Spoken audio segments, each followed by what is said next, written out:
नमस्कार plus news में आपका स्वागत है। मैं हूं आपके साथ राजकृष्ण। हमने डालते हुए तक की मुख्य हेडलाइंस पर। जयंती पर याद किए गए राष्ट्रपिता महात्मा गांधी, मिली श्रद्धांजलि।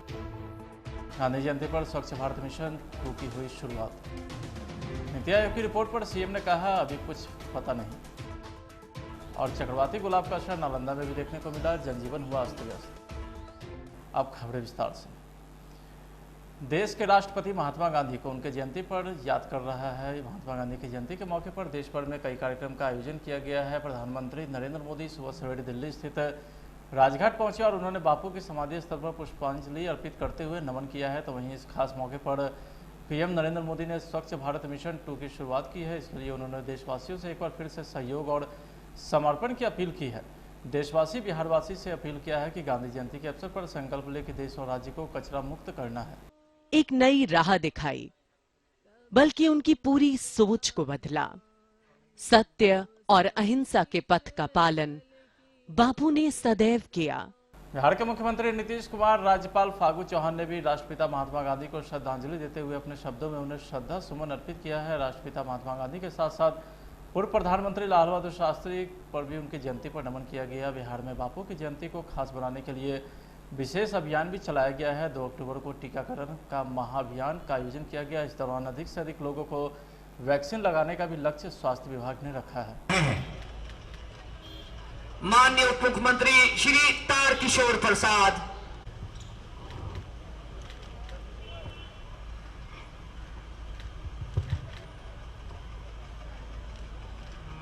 और माननीय पथ निर्माण मंत्री श्री नितिन नवीन माल्यार्पण कर रहे हैं।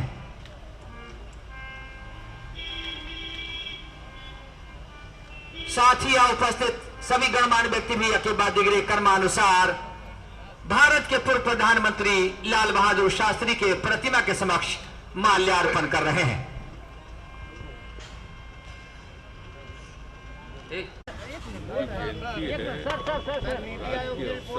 अरे रुके ना, वो जयंती पे बोल रहे हैं।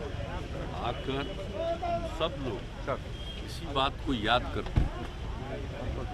सब लोगों को हमेशा उनके विचारों को भी न सिर्फ उनको मान करके आगे चलना है, बल्कि नई पीढ़ी तक उनके विचारों को पहुंचाना है, ताकि देश आगे बढ़े, दुनिया आगे बढ़े और सब लोगों में आपस में प्रेम और भाईचारे का सद्भावना का वातावरण। 2 अक्टूबर को गांधी जयंती के अवसर पर पटना के खादी मॉल में गांधी जयंती के अवसर पर कार्यक्रम का आयोजन किया गया, जिसमें मुख्य अतिथि के रूप में बिहार विधान परिषद के कार्यकारी उप सभापति अवधेश नारायण सिंह और उद्योग मंत्री शहनवाज हुसैन पहुंचे। गांधी जयंती के अवसर पर राष्ट्रपिता महात्मा गांधी का जीवन और दर्शन पर आधारित पेंटिंग प्रतियोगिता का आयोजन किया गया और बिहार में खादी पुस्तक का लोकार्पण भी अतिथि के द्वारा किया गया। वहीं बच्चों ने भी पेंटिंग प्रतियोगिता के दौरान काफ़ी खुशी जाहिर की। बच्चों ने कहा कि गांधी जी ने देश को आज़ाद कराया और हमें खुशी है कि हमें उनके पेंटिंग बनाने का मौका मिला।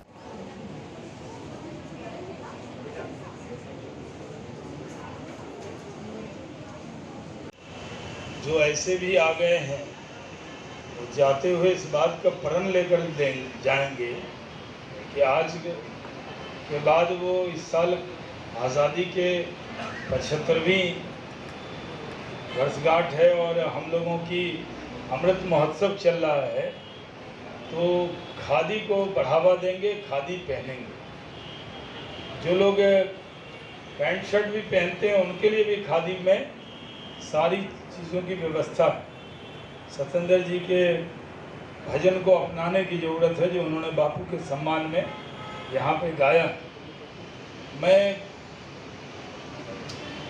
लंबी सासाराम में महात्मा गांधी की जयंती के अवसर पर सुबह सवेरे रोहतास जिला विधिक सेवा प्राधिकरण द्वारा प्रभात फेरी निकाली गई। आज़ादी के अमृत महोत्सव के तहत विधिक जागरूकता अभियान के तहत प्रभात फेरी निकाली गई, जिसमें लोक अदालत से जुड़े न्यायिक कर्मी के अलावा कई न्यायिक पदाधिकारी भी शामिल हुए। महात्मा गांधी जिंदाबाद, महात्मा गांधी जिंदाबाद, महात्मा गांधी जिंदाबाद, महात्मा गांधी जिंदाबाद, महात्मा गांधी। खालसा के सभी कर्मचारी, पीएलबी एवं मीडिया कर्मी के साथ आज हम सुबह प्रभात फेरी के कार्यक्रम में आए हुए हैं और सभी लोगों को विधिक रूप से जागरूक करने का यह कार्यक्रम है जो 2 अक्टूबर से लेकर 14 नवंबर तक चलेगी।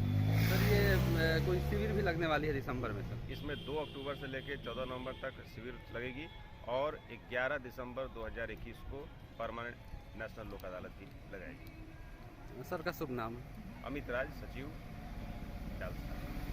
देश के प्रधानमंत्री नरेंद्र मोदी के 71वें जन्मदिवस को लेकर मनाए जा रहे सेवा व समर्पण अभियान के क्रम में प्रदेश भाजपा नमामि गंगे की ओर से पटना सिटी के भद्रघाट पर भव्य गंगा आरती का आयोजन किया गया। गंगा नदी में 71 दीपों का प्रवाह किया गया, तो वहीं महिला की ओर से 71 डालियों में दीप दान किया गया। इस मौके पर लेजर शो के साथ साथ पीएम के नेतृत्व में 20 साल बेमिसाल को लेकर के रोचक प्रदर्शनी भी लगाई गई। इस मौके पर बीजेपी से जुड़े कई माननीय भी शामिल हुए।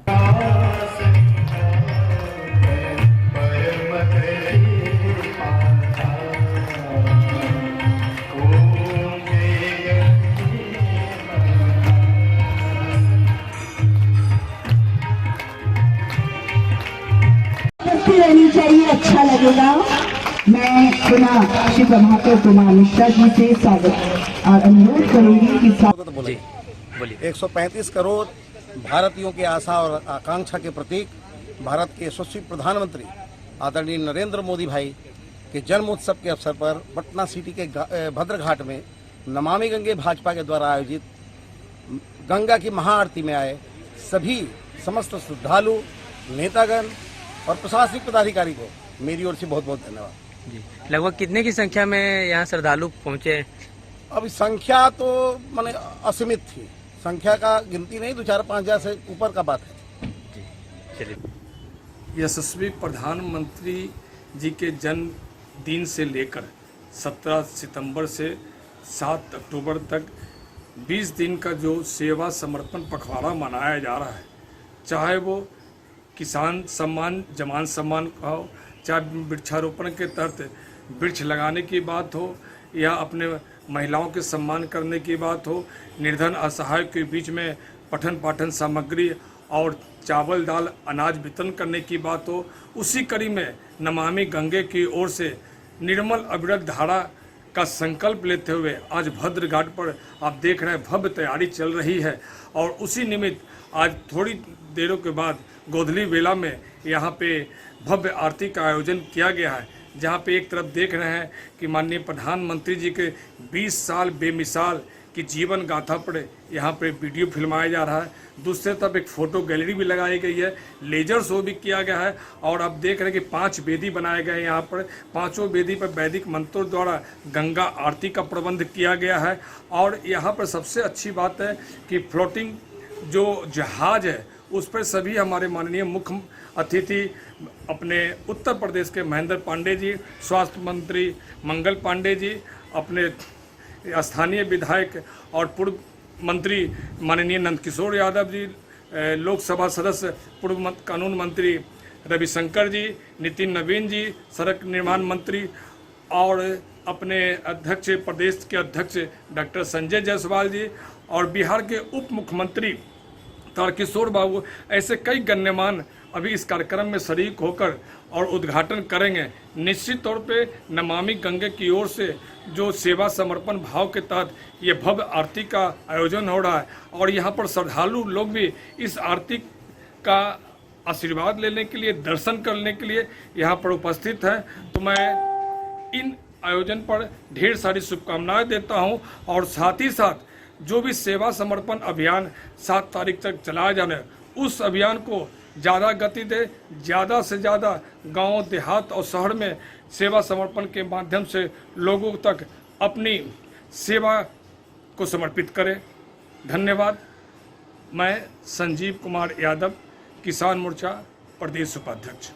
वास्तव में भारत के यशस्वी प्रधानमंत्री श्री नरेंद्र भाई मोदी जी की 71वीं जयंती के अवसर पर भारतीय जनता पार्टी ने लगातार 20 दिनों का कार्यक्रम तय किया और इसी कार्यक्रम के आलोक में आज पटना में भद्रकाली घाट पर, भद्रा घाट पर आज गंगा आरती का आयोजन किया।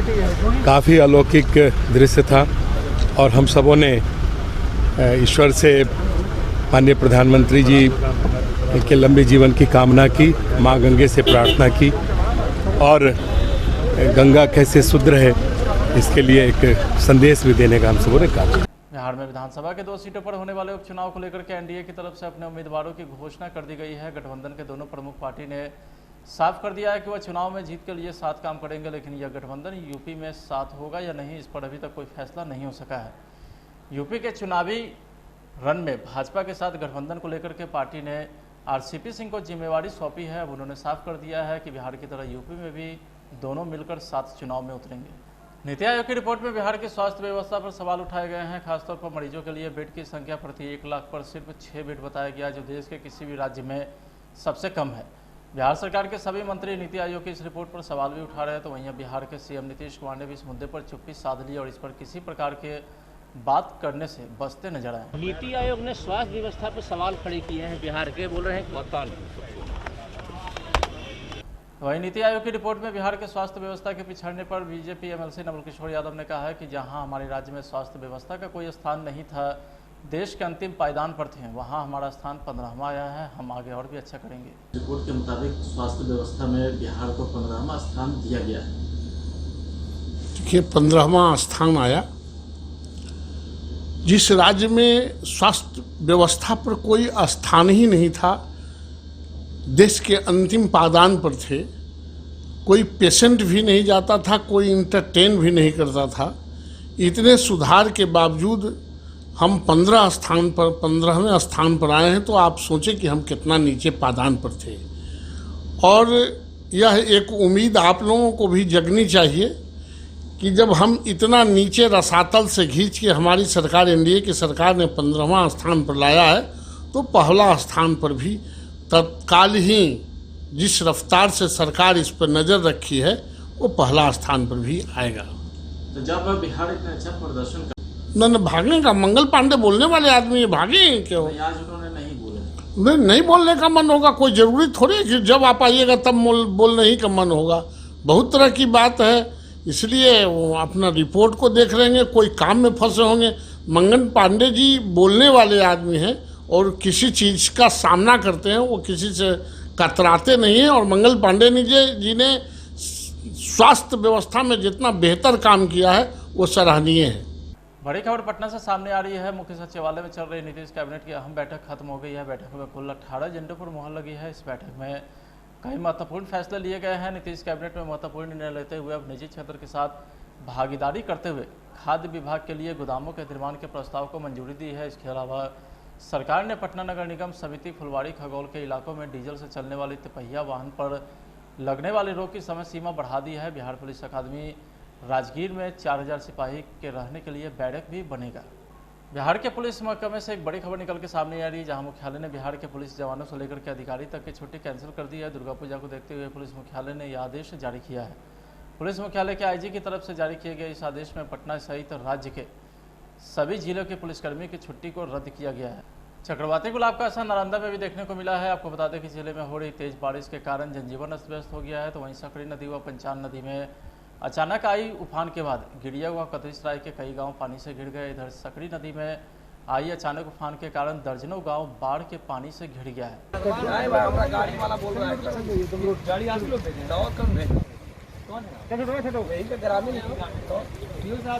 क्या स्थिति अभी अचानक बाढ़ आई है? बाढ़ देखिए ऐसे नहीं आई है, थोड़ा सा कटाव हुआ है 1-2 जगह पर। यहाँ पर कटाव हुआ है जैसा आप देख रहे हैं, और पीछे में एक जगह पे जो मिट्टी वाला बांध है वहाँ पे थोड़ा सा कटाव हुआ है। तो अभी हम लोग वही नाव वगैरह का व्यवस्था करा रहे हैं। फ्लड कंट्रोल का बैग्स वगैरह आ गया है, बालू वगैरह का व्यवस्था हो गया है। थोड़ी देर में लोग उसको भरने की कोशिश करेंगे। दोनों प्रखंड प्रभावित हुए हैं?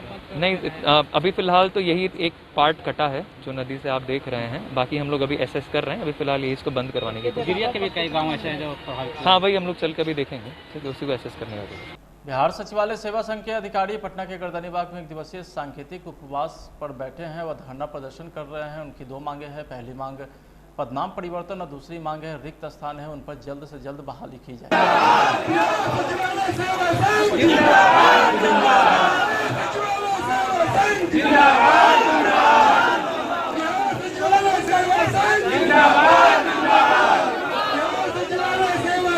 आज इसको तो हम लोग धरना नहीं कहेंगे। महात्मा गांधी जी की जयंती के अवसर पर हम लोगों ने एक उपवास का कार्यक्रम रखा है और इसको सरकार के यहाँ एक सांकेतिक मैसेज देने का प्रयास कर रहे हैं। तो पिछले कई महीनों, कई सालों से हम लोगों ने कुछ मांगों को सरकार के समक्ष रखा था, लेकिन सरकार अभी उस पर कोई निर्णय नहीं ले पाई है। तो एक आज अच्छा दिन है, ऐतिहासिक दिन है। गांधी जी की जयंती पर हम लोग उपवास के माध्यम से उनका सम्मान भी कर रहे हैं और सरकार तक एक मैसेज भी पहुंचा रहे हैं। क्या लगता है कब तक कीजिएगा आप? हम लोग यहाँ सुबह 11 बजे से और 3 बजे तक हमारा प्रदर्शन चलता रहेगा। सरकार, आप लोग का सरकार बैकबोन है, सरकार का बैकबोन है, फिर भी आप लोगों के पास सरकार काफी लंबी लड़ाई लड़ रही है। सरकार का बैकबोन होते हुए भी हम लोग बहुत कमज़ोर स्थिति में हैं और सरकार की ये मंशा समय से पड़े है कि हमारे ही बदौलत सरकार चलती है। एक तरह से कहा जाए तो assistant who assist the government, assistant जो सहायक को जो सरकार को असिस्ट करती है। लेकिन फिर भी हमको तो लगता है कि सरकार में बैठे कुछ हुक्मरान ऐसे हैं जो माननीय मुख्यमंत्री तक हमारी बातों को पहुंचने नहीं दे रहे हैं या उनके तक कुछ गलत मैसेज चला जा रहा है, सही बात उन तक पहुंच नहीं रही। पटना के भिकना पहाड़ी स्थित कृष्णा कोचिंग सेंटर में छात्रों के लिए स्वास्थ्य जांच शिविर का आयोजन किया गया। कोचिंग के संचालक राकेश रंजन ने बताया कि कोचिंग में सैकड़ों की संख्या में शामिल छात्रों का जांच किया गया है। साथ ही कोचिंग के बारे में भी जानकारी साझा करते दिखे।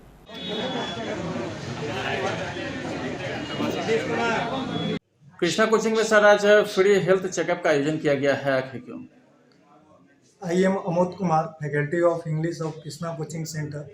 देखिए, यहाँ हमेशा जो है मेडिकल चेकअप कराई जाती है। जो भी स्टूडेंट्स यहाँ आते हैं, एडमिशन लेते हैं, उन्हें जो है फ्री चेकअप करवाई जाती है। क्योंकि देखिए, हमारे यहाँ जो स्टूडेंट्स होते हैं डिफेंस में जाने के लिए, उनको रिटन के साथ साथ मेडिकल, फिजिकल सारे जो भी इसमें पार्ट्स होते हैं उसकी तैयारी कराई जाती है। और आज हमारा कोचिंग जो है कृष्णा कोचिंग सेंटर, वो सिर्फ बिहार में नहीं पूरे इंडिया में जो है टॉप मोस्ट पे चलती है। क्योंकि यहाँ रिजल्ट के साथ साथ यहाँ जो डिसिप्लिन है, हर चीज़ की जो है गाइडलाइंस एक सही प्लेटफॉर्म पे दी जाती है। आज जो हेल्थ चेकअप किया गया है, टोटल कितने बच्चों का चेकअप हुआ है? करीब 250-300 बच्चे आज चेकअप के लिए आए थे। और हर सैटरडे, पिछले सैटरडे को भी करीब 250 से 500 के करीब बच्चे को बुलाया गया था। तो अभी कंटिन्यू ये चलती रहेगी चेकअप।